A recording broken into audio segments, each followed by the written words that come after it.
Bonjour, bienvenue dans cette nouvelle capsule. Aujourd'hui, on va parler d'un sujet qui peut apparaître comme compliqué. La première fois que j'ai entendu parler de neuroplasticité ou de plasticité du cerveau, je me suis dit, mais c'est quoi ce truc? C'est des domaines sur lesquels souvent sont les neuroscientifiques, les scientifiques, des gens qui sont souvent pas comme nous, qui vont aborder ces thématiques, faire des recherches, et du coup, on a l'impression que c'est pas accessible. Je vais essayer dans cette capsule de rendre cette information accessible. Donc vous me direz en commentaire si ça l'est.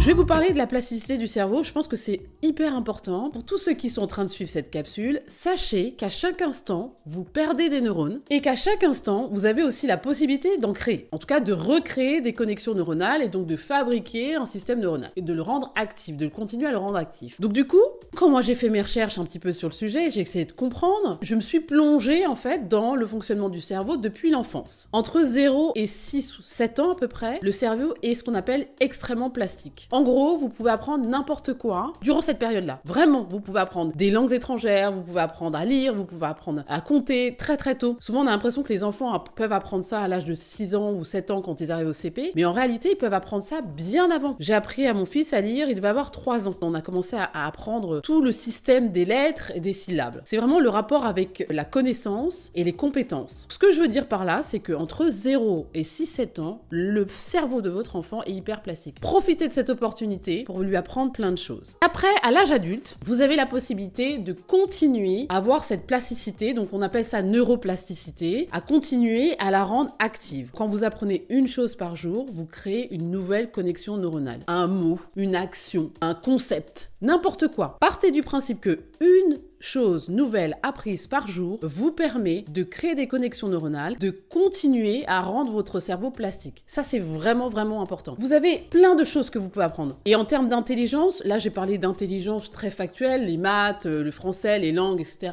Mais en vrai, il y a plein de formes de connaissances, plein de formes d'intelligence, en fait. L'intelligence émotionnelle, l'intelligence interpersonnelle, l'intelligence intrapersonnelle, l'intelligence géométrique. Il y a plein de domaines dans lesquels vous pouvez chaque jour vous dire « Ok, j'apprends une chose et je modifie ou je crée de nouvelles connexions neuronales. » Donc ça, c'est le premier élément dont je voulais vous parler. Autre élément important, la pratique sportive. Vous savez que la fréquence cardiaque que vous pouvez avoir dans une pratique sportive, donc 20 minutes à peu près, fréquence cardiaque élevée, vous oxygénez votre corps d'une façon bien particulière, notamment votre cerveau, qui a besoin en fait d'être stimulé par cette énergie créée par le sport. On dit 20 minutes de sport par jour. Bon, moi, je fais pas 20 minutes forcément de sport par jour, mais j'en fais assez régulièrement. N'hésitez pas à avoir une pratique sportive. Ça, c'est vraiment important. Autre élément, votre alimentation. Alors oui, on va dire, ouais, mais l'alimentation, vraiment, prenez le temps d'aller regarder ce que vous mangez. Pourquoi vous mangez ces choses-là? Les matières grasses, le sucre. La plus grosse addiction qui existe sur la Terre, c'est le sucre quand même. C'est le sucre. Tous les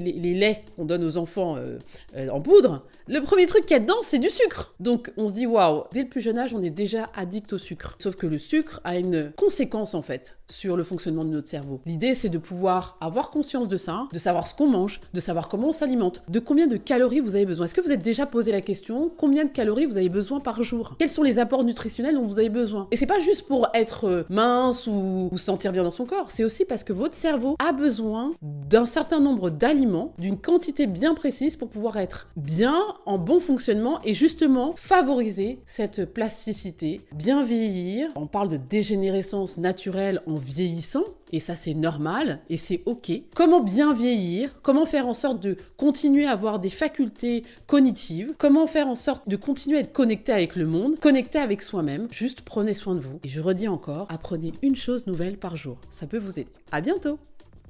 Tata, il va falloir que tu... Ce que tu fais là, ça va me perturber. Ok.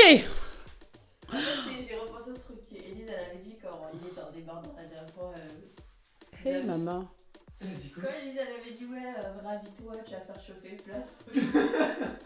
Bon, Latifa, là on va perdre le temps. Tu vas sortir. Pardon, je sais pas. En fait, j'étais en Désolée. Rendez-vous sur le site internet c'estincroyable.world. Vous pourrez découvrir nos programmes de formation et de coaching.